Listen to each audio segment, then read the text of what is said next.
네, 여보세요? 정세균 네, 국무총리 연결되시는 그 비서관님이십니까? 예, 말씀하십시오. 네네. 저는 제주도에 있는 이향이라고 하는데요. 예, 안녕하십니까. 네, 안녕하세요. 다름이 예, 아니라 제가 예, 지금 그 뉴스를 보고 너무 놀래가지고 예, 지금 행정 긴급 명령이라는 것 자체가 용어 자체가 위헌적인 거 혹시 알고 계시나요? 예, 그, 말씀하십시오. 예, 네네. 집회라고 하면은 5개 집회에서 금지 사유가 되지, 예, 이렇게 그 종교 집회에 대해서는 헌법 37조에 의하면 거기 예, 종교에 대한 그 집회에 대한 그 예배 금지를 할 수가 없게 되어 있습니다. 예, 그럼에도 예, 불구하고 이런 위헌적인 그 용어를 함부로 쓸 수 있다는 거는 제가 예, 보기에는 헌법에 대해서 아예 기초 상식이 없으시거나 아니면 예, 헌법에 대해서 지금 이해를 잘 못하고 계셔서 예, 실수하신 것 같아서 전화를 드렸어요. 예, 그리고 지금 제가 굉장히 우려하고 있는 점은 사랑의 교회 하나를 지목해서 예, 어제 그 모든 공무원들을 출동시키시고 또 경찰도 투입하셨잖아요.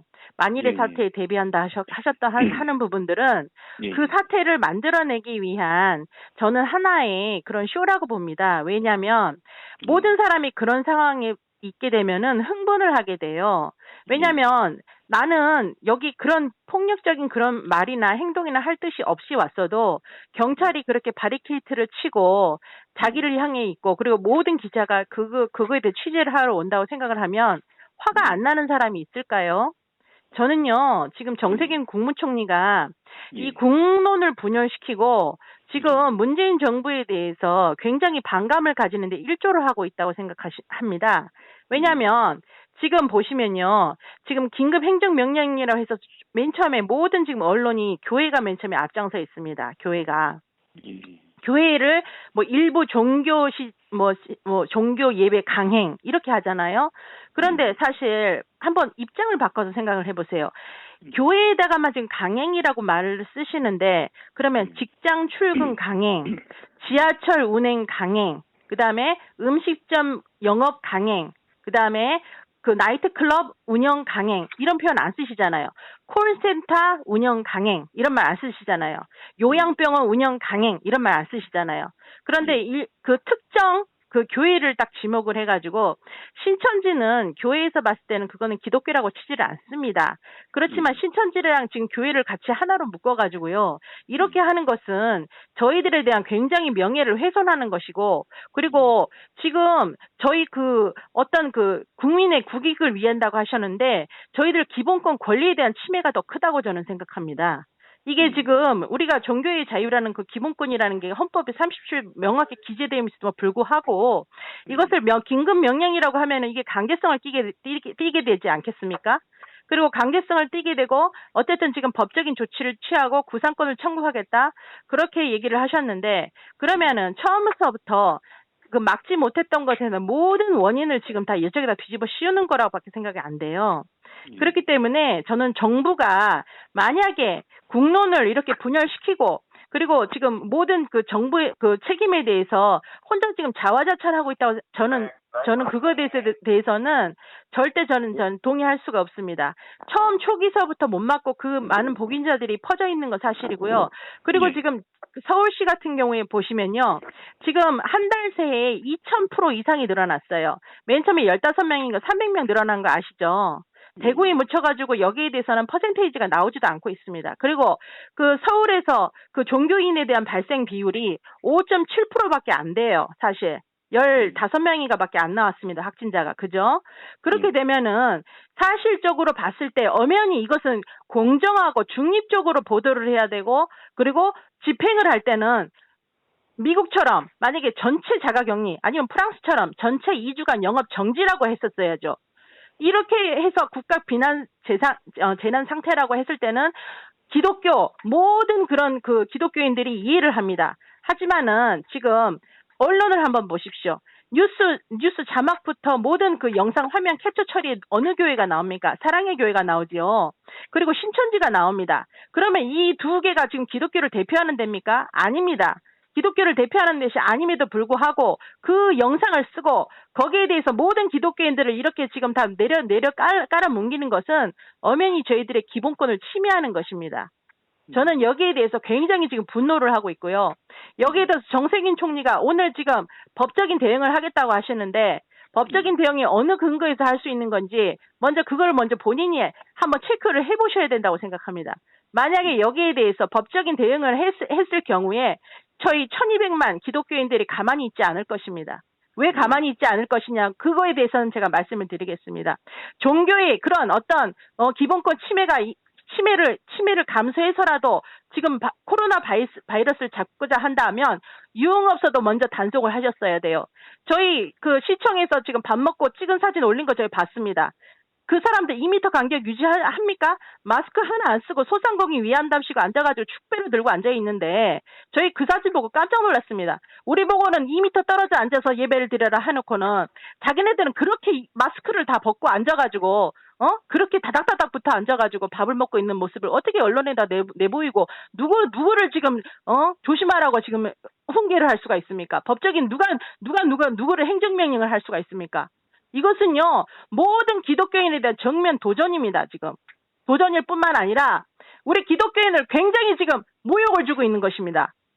모욕을 주고 있고, 지금 보세요. 많은 호텔과 많은 숙박업들, 지금 장사가 안 되니까 파티라도 벌려가지고, 게스트하우스 같은 경우는 다닥다닥 모여 앉아서 파티를 합니다. 50명이 전국에서 모여서, 제주도 같은 경우에는 모여서 파티를 합니다. 누구 하나 거기 와서 공문을 내려서 단속하는 사람도 없습니다.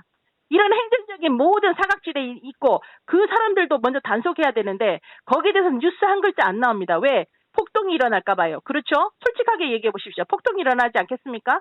그러면 이게 공정성의 문제에 있었을 때 모든 사람이 내가 지금 불공정한 대우를 받고 있지 않다라고 생각하면 다 응하게 됩니다. 그렇지만 어느 한 교회, 사랑의 교회만 가가지고 기자가 들어가고 공권력이 투입이 되고 행정관들이 다 거기 가서 있게 되면은 반발이 일어나게 되는 거예요. 어저께 같은 경우에는 짜여진 시나리오입니다. 일종의. 지금 사랑의 교회가 문재인 정부를 공격하고 있죠. 문재인 정부에 대해서 모두 반대 운동을 하고 있는 걸 알고 있습니다. 그러면은 거기에 반대 운동을 하고 있기 때문에 거기를 특별히 찝어가지고 거기만 조사를 한 거 아닙니까? 그리고 나머지 교회, 우리 제주도까지 지금 다 면사무소, 읍사무소에서 나와서 조사를 하더라고요. 몇 명이 앉아서 밥을 먹냐? 너희 밥 먹고 있냐, 안 먹냐? 너희 2m 앉아있냐, 앉아있냐? 그런데 목욕탕 한번 가보셨습니까? 목욕탕에 그 무방비 상태에 사람들 사우나에 모여 앉아서 얘기하고 있는 거 한번 보셨습니까? 거기에 대해서는 아무 단속도 안 하면서 왜 교회만 가지고 그러십니까? 일주일에 한 번 모이는 거 가지고요. 저는 지금 정세균 총리가 이 나라의 이 모든 행정적인 수반을 맡아서 지금 하고 있는 그 대표자로서 굉장히 지금 부적절하다고 생각합니다. 이거는 중립성을 어길 뿐만 아니라 헌법에 대해서 굉장히 위헌적인 일을 하고 계세요. 그리고 보좌관님이십니까 혹시?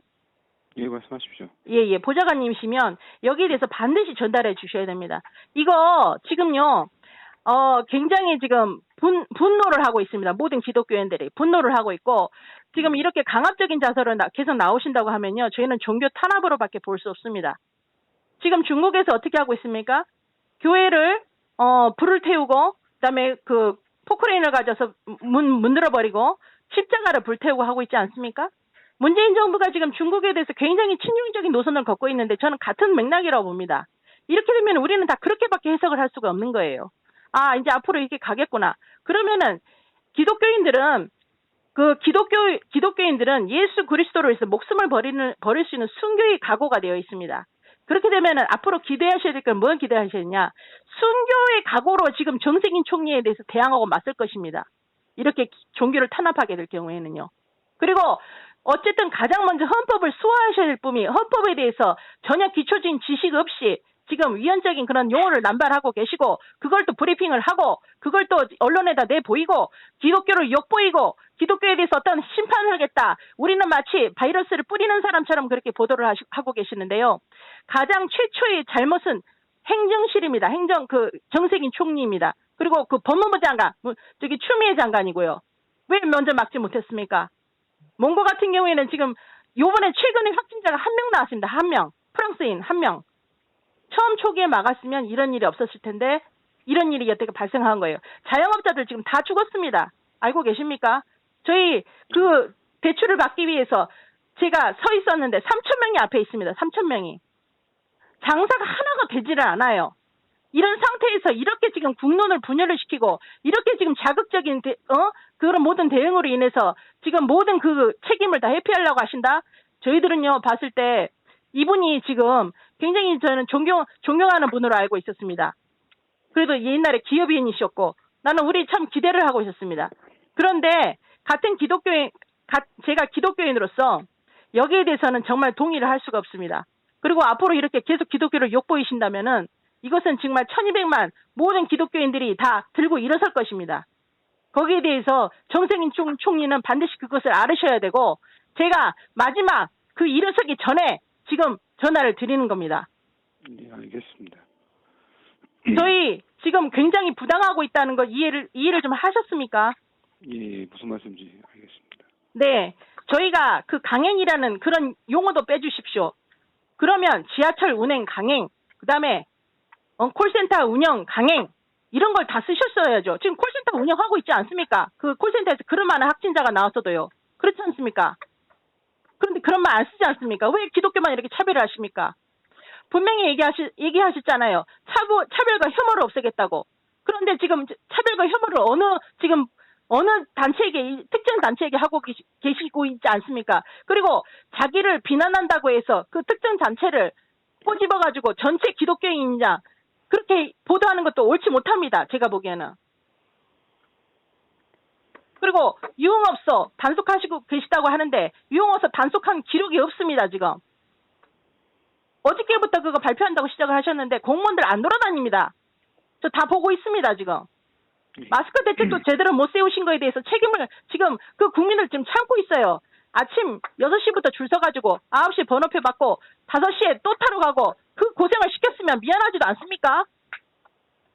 우리 기독교인들은 그걸 다 참고 인내하고 우리가 기독교인들이 마스크라도 만들어서 우리 도민들한테 주자 하고 마스크를 만든 사람이 몇 명인지 아십니까?